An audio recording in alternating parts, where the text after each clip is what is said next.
قطر میں کام کرنے والوں یا کام کی خواہش کرنے والوں کے لیے بڑی خوشخبری۔ قطر میں کفیل نظام ختم، تارکین وطن کے لیے اجرت اور پرکشش مراعات کا نیا قانون نافذ کر دیا گیا ہے۔ خلیجی ملک قطر میں تارکین وطن ملازمین کے لیے کم سے کم ماہانہ اجرت اور دیگر مراعات کا قانون نافذ کر دیا گیا ہے، جس کے تحت آجر ملازمین کو تنخواہوں کے ساتھ رہائش اور خوراک دینے کے لیے بھی پابند ہوگا۔ عالمی خبر رساں ادارے کے مطابق قطر تارکین وطن اور غیر ملکی ملازمین کے لیے تنخواہوں اور مراعات سے متعلق قانون نافذ کرنے والا پہلا خلیجی ملک بن گیا ہے۔ یہ قانون فوری طور پر نافذ العمل ہوگا، جس پر آجر کو لازمی عمل درآمد کرنا ہوگا، بصورت دیگر جرمانہ عائد کیا جا سکتا ہے۔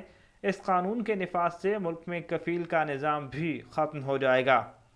قطر کی وزارت برائے ترقی، مزدور اور سماجی امور نے تصدیق کی ہے کہ نئے قانون کے تحت ملک میں کام کرنے والوں غیر ملکی ملازمین کی کم از کم ماہانہ اجرت 1000 قطری ریال مقرر کی گئی ہے، جبکہ کمپنیز کو غیر ملکی ملازمین کی رہائش اور خوراک کا انتظام کرنے کا بھی پابند کیا گیا ہے۔